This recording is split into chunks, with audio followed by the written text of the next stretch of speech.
بسم الله الرحمن الرحیم. د خوست ملي تلویزیون لیدونکو او کتونکو سلامونه او نیکې هیلې مو ومنئ. استاد زربرګل سرواري یم. نن ورځ د اووم ټولګي د ریاضي مضمون د مایان او غیر مایان سیټونه تعریف کوو. تېره ورځ مو کلي سیټ او مکمله سیټ دا تعریف کړي وو. کلي سیټ مو داسې ویلي وو چې د بحث لاندې هغه موضوعات یا هغه عناصر باید ټول کې موجود دي ته مو کلي سیټ ویلی وو، لکه د نړۍ د ټولو مسلمانانو سیټ.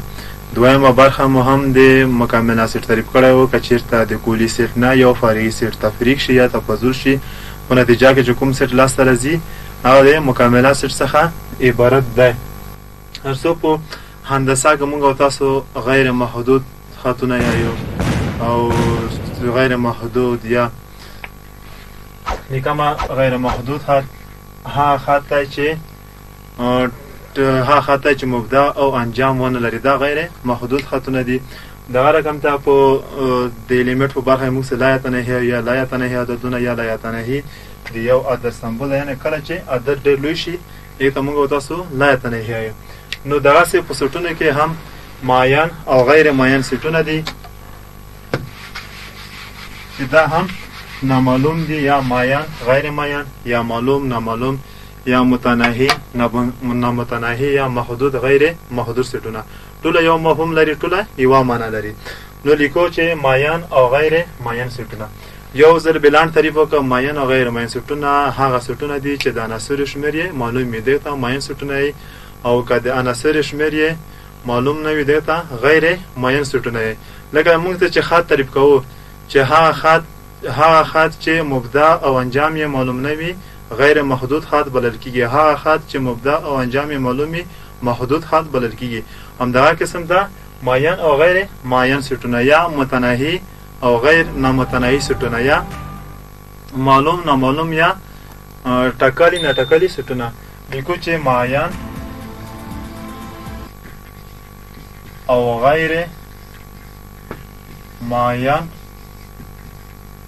سیټونه هغه سیټونه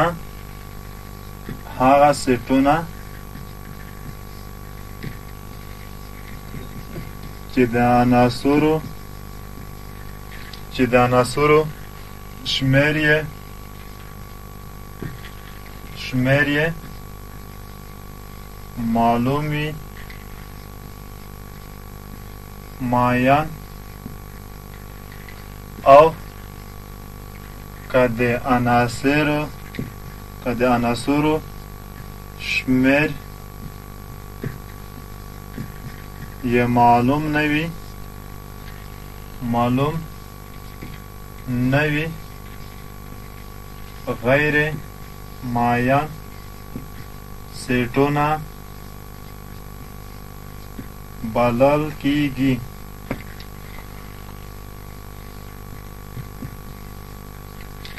لکه د انګلیسي د غږ لرونکو یا واول د غږ لرونکو سیټ یو مایان سیټ دی، او د طبیعي عددونو سیټ یو غیر مایان سیټ دی. ا سیټ لیکم چې ا سیټ مساوي کیږي ا ای آی او یو، یعنی عناصر شمېر یې معلوم دی. دې ته مایان وي. غیر مایان لکه د طبیعي عددونو سیټ یو دوه درې څلور پنځه شپږ ټکه او داسې نور. دې ته مایان سیټ، دې ته غیر مایان سیټ. مایان سیټ ولې ورته ځکه چې عناصر یې معلوم دي. څو عناصر لري؟ یو دوه درې څلور پنځه. کله چې د عناصرو شمېر معلوم وي موږ ورته وایو چې مایان سیټ دی. او که د عناصرو شمېر معلوم نه وي یو دوه درې څلور پنځه شپږ په ناستې دي نوره ټکی ټکی ټکی ټکی دا منلي چې تر بناهیته پورې یا تر لایتناهي پورې دغه عددونه موجود دي نو دغه د عناصرو شمېر نشو ښودلی داسې نشو ویلی چې په ان سیټ کې د طبیعي عددونو شمېر 1000 عددونه دي یا 2000 عددونه یا 1,00,000 عددونه دي یا 1,00,000 عددونه دي نو داسې نشو ویلی دی ته غیر معین سیټ وایي او که چېرته د عناصرو شمېر ښودلی شو چې یا 10 دي یا 100 دي یا 1000 دي یا 500 دي دې ته بیا موږ او تاسو معین سیټ ویلی شو یو مثال که حل کوو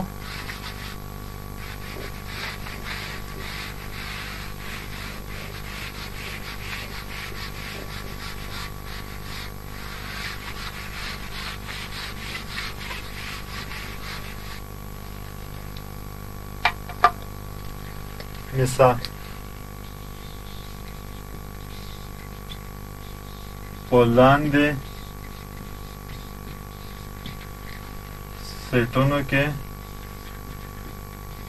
سیټونو کې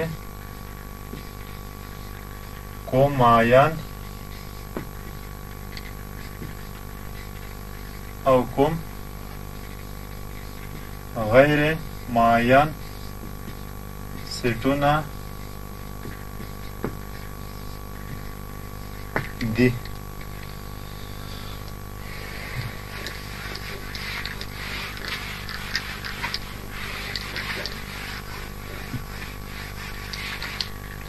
ایسټ لیکم ایسټ مساوي کیږي د میاشتو د کال د میاشتو نومونه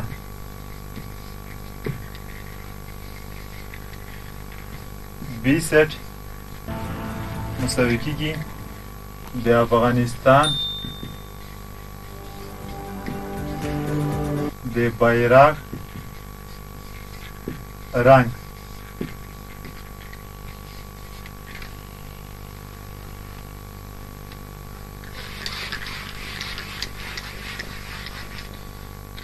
سی سیټ مساوي کیږي څو عددونه لیکم 2 3 4 5 D set مساوي کیږي 2 3 4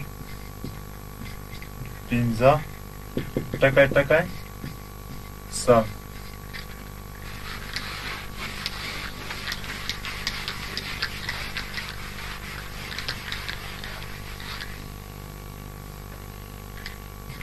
ای سیټ مساوي کیږي 1 2 3 ټکی ټکی د اف سیټ مساوي کیږي 2 4 شپږ 8 ټکی ټکی او داسې نور نو مثال کې کړی دی د ا سیټ د کال د میاشتو نومونه دي بی سیټ دی د افغانستان د بیرغ رنگ دی او د سی سیټ دی 2 3 4 5 او څلور عددونه کې دي د ډي سیټ مساوي کیږي 1 2 3 4 بالاخره تر څلو پر عددونه د 0 0 ټکه ټکه سم نه لري یعنی د 15 نه شوړي دي تر څلو پر مسلسل عددونه شپږ و اته نه لاس یو لاس 12 14 تر څلو پر ای سیټ مساوي کیږي 1 2 3 ټکه ټکه تر بنهایته پورې او د اف سیټ مساوي کیږي 2 4 شپږ اته یعنی د جفت عددونه دي تر بنهایته پورې نو د حل لیکو دا کې کوم معین سیټونه دي او کوم غیر معین سیټونه دي ا سیټ معین سیټ ته ځکه چې د کال د میاشتو نمونه 12 میاشتې دي معلوم دي حمل ثور جوزا سرطان اثر سنبلان میزان اقرب کوس جدي دلوا 12 میاشتې یعنی د عناصر شمیر یې معلوم دی د میاشتو شمیر یې معلوم دی دغه موږ معین سیټ ا سیټ معین سیټ دی بی سیټ د افغانستان د بیرغ رنگ افغانستان بیرغ درې رنگ لري تور سور شین دا هم معلوم دی دغه عناصر شمیر معلوم دی دا هم معین سیټ دی دریم د سی سیټ 2 3 4 5 څلور عددونه لري دا هم معین سیټ دی ډي مساوي کیږي 1 2 3 4 5 تر څلو پر دا هم معین سیټ دی ځکه یو نه تر څلو پر عددونه شمارل کیږي څو عددونه دي 100 عددونه دي ای 1 2 3 4 5 بل هر ټکه ټکه دا یو غیر معین سیټ دی ځکه چې اخري حد معلوم نه دی یعنی مایان او غیر مایان سټونه داسې هم معلومولی شو هغه سټونه چې د عناصرو آخري خط معلوم وي مایان که د عناصرو آخري خط معلوم نه وي غیر مایان سټونه بلکې ای سټ غیر مایان سټ دی او د اف سټ هم جفت عددونه دي 2 4 شپږ اته تر بنهایت پورې دا هم غیر مایان سټ دی حال مونږ لیکو چې A B C او D مایان سټونه دي مایان سټونه دي او E F غیر مایان سټونه دي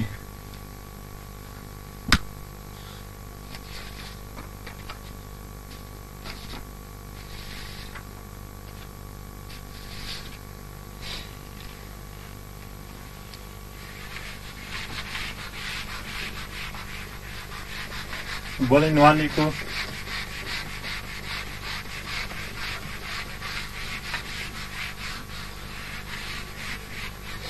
د یو سیټ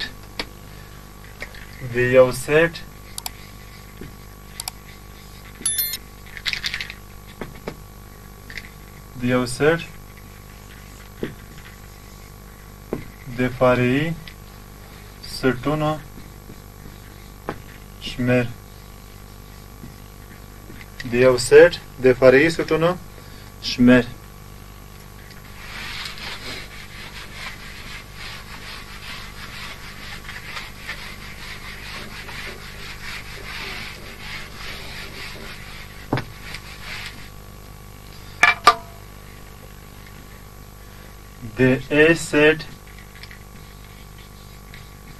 د A set د فرعي سټونو شمیر په د 2 پتوان د n فرمول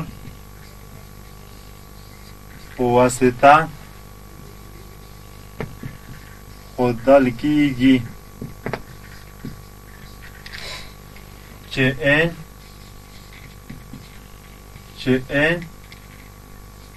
د A set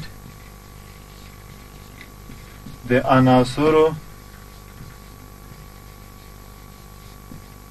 شمیر های د مثال په ډول د B په سیټ کې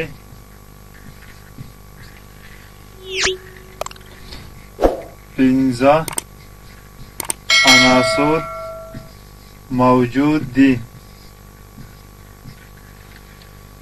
د فرعي سټونو د B د فرعي سټونو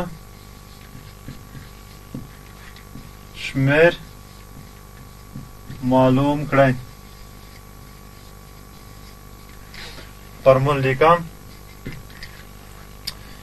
چې د B یو سیټ دی چې څو عناصر لري 15 عناصر لري نو n څو سره مساوي کیږي مخته مې ویلي چې n په خپله د سټونو په سټونو کې د عناصرو شمېر ښیي n څو سره مساوي شه د 15 سره نو لیکم چې د B سیټ فرعي سیټونه عبارت دي له 2 پتوان د n یا 2 پتکت د n 2 پتوان د n د مساوي شي n پوزیسیون لیکمه 15 لیکمه 2 پتوان د 15 مساوي کیږي 2 سوره په خپل ځون کې ضرب دي 15 وره 2 ضرب 2 ضرب 2 ضرب 2 ضرب 2 2 ضرب 2 څلور څلور ضرب 2 اته اته ضرب 2 شپاړه شپاړه ضرب 2 12 نو ځلیکم چې د B سیټ د بي سیټ 32 فرعي سیټونه لري. د بي سیټ 32 فرعي سیټونه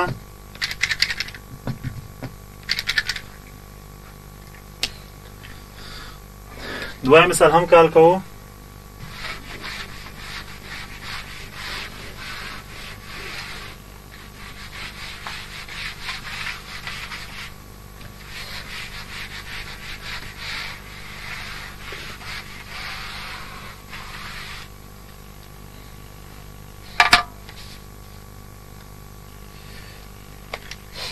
مثال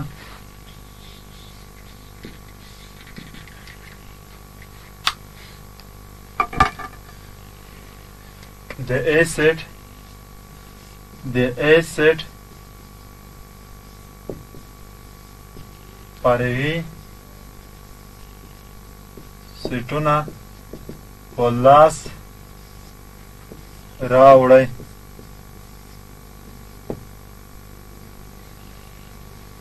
حال اول زه A set لیکم.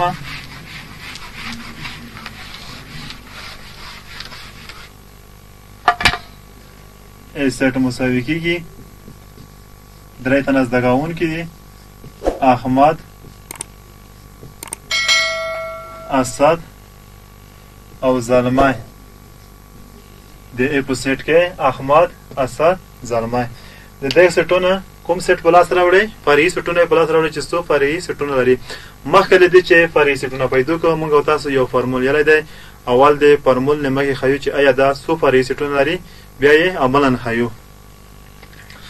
نو زه لیکم چې د A سیټ فرعي سیټونو تعداد n څو سره مساوي کیږي؟ 1 2 3. فارمول لیکم چې 2 پتوان دی n مساوي کیږي 2 پتوان دی 3.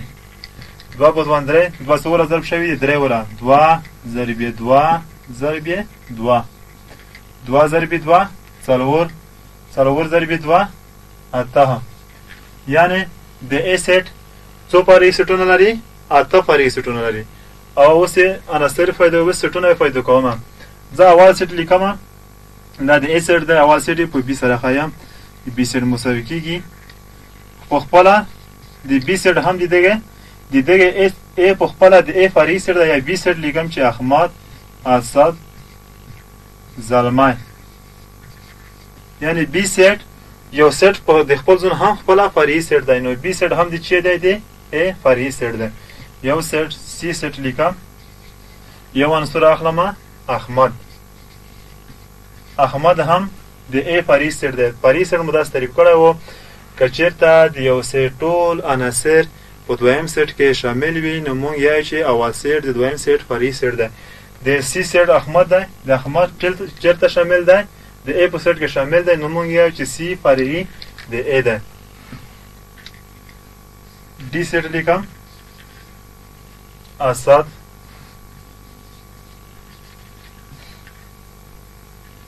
او د E سیټ لیکم. زلمی،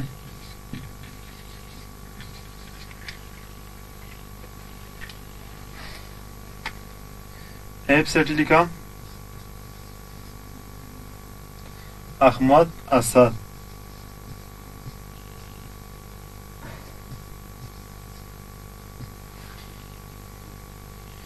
G سیټ لیکم. باید په غټو حروفو سره وښودل شي. G سیټ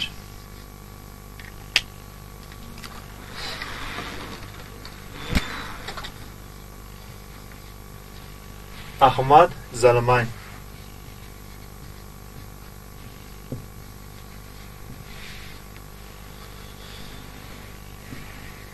H سیټ لیکم. اسد، زلمی.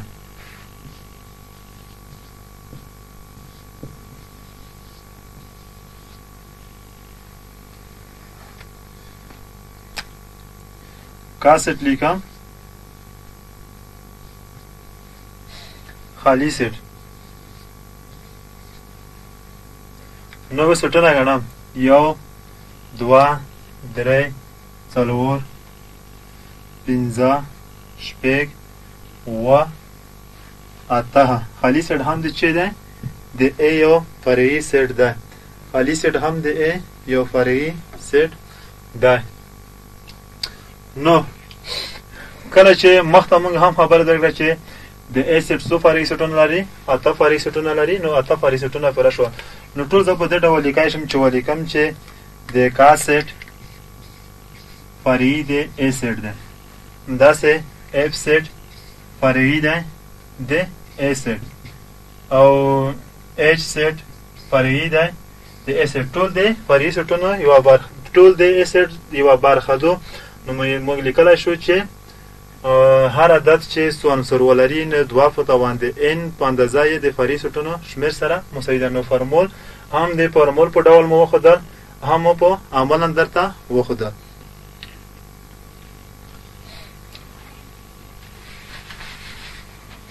نن ولې د سیټونو موضوع هم دومره ختم شوه. مخته مو د سیټ په باره کې تعریف کړی و او د چا په واسطه د کلماتو سره غولې وه، فرعي سیټونه، کلي سیټونه د ټول مو تعریف کړي وو. نو انشاءالله نن د تاسو په تمرین باندې خپله کار وکړئ. په تمرین کې که مشکل وي انشاءالله بیا انشاءالله په راتلونکي کې بیا هغه حل کوو. خو تمرین کې مشکل نشته ځکه ټول موضوعات دغه خلاص شوي دي. نو یو څو مثالونه د کورنۍ وظیفې په ډول زه درکوم، تاسو هغه د سم نوټ کړئ.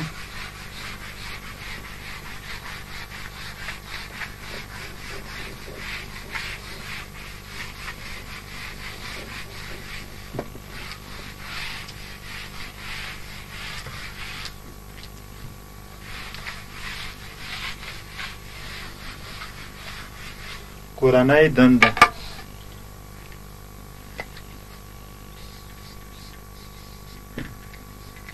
کورنۍ وظیفه. اوله پوښتنه: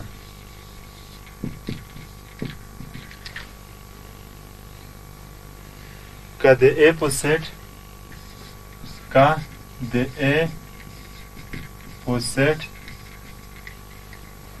دوه عنصره زیات شي، که د ا په سیټ دوه عنصره زیات شي د فرعي سیټونو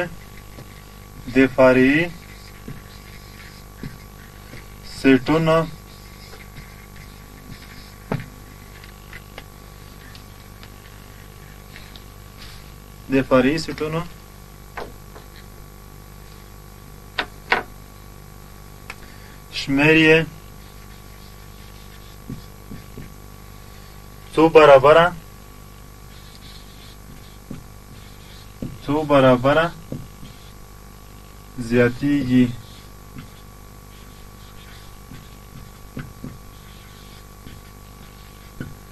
سوال ناول مفهوم نظرونه به که د ا په سیټ دوه عنصره زیات شي د فرعي سیټونو شمېر یې څو برابره زیاتیږي. یعنې د ا سیټ دوه عنصره لري. که چېرته مونږ دوه عنصره لري نو فورمول مې ښودله چې دوه په توان د دوه د فرعي سیټونو شمېر یې څلور دی. که چېرته درې عنصره نه راپه زیات شي یعنې پنځه شي نو د فرعي سیټونو شمېر یې څو برابره د یوه سیټ سره اضافه کېږي یا زیاتېږي.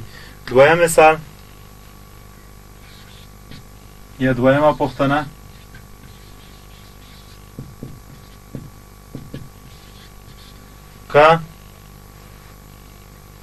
که چېرې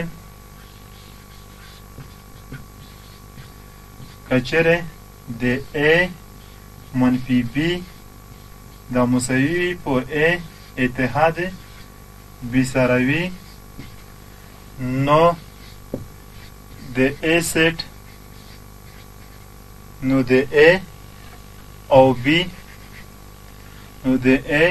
او B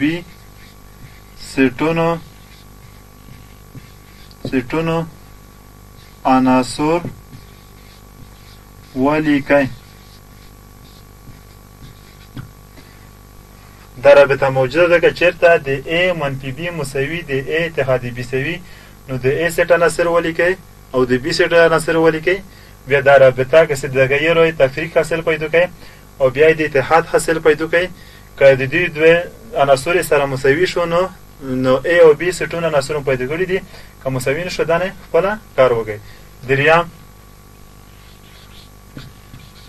دریمه پوښتنه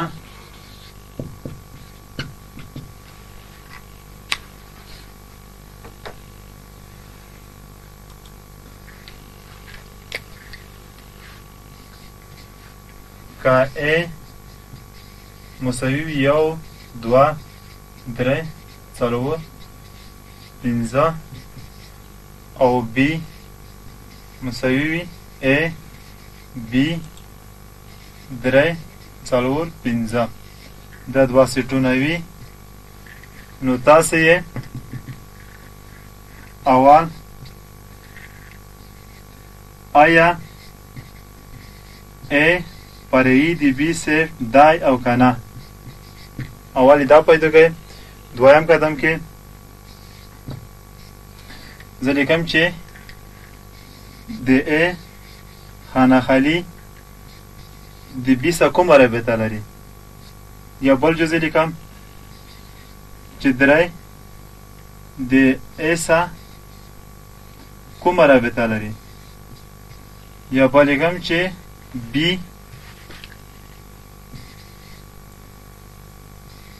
خانه د A سره کومه رابطه یعنی درې رابطه شوې ایا A د B سره د B سیټ سره کومه رابطه لري او درې د A سیټ سره کومه رابطه لري او B سیټ یا B عنصر د A سیټ سره کومه رابطه لري دریم جز آیا A د B سره مساوي ده او کنه څلورم آیا A د B سره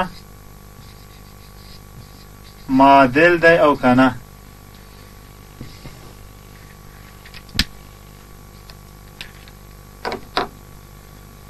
پنځم آیا پنځم د A تکاتو د B سیټ یې پیدا کړئ شپږم A اتحاد د B سیټ یې پیدا کړئ اووم A منفي B یې پیدا کړئ او هم B منفي A یې پیدا کړئ اتم د فرعي سیټونو شمیر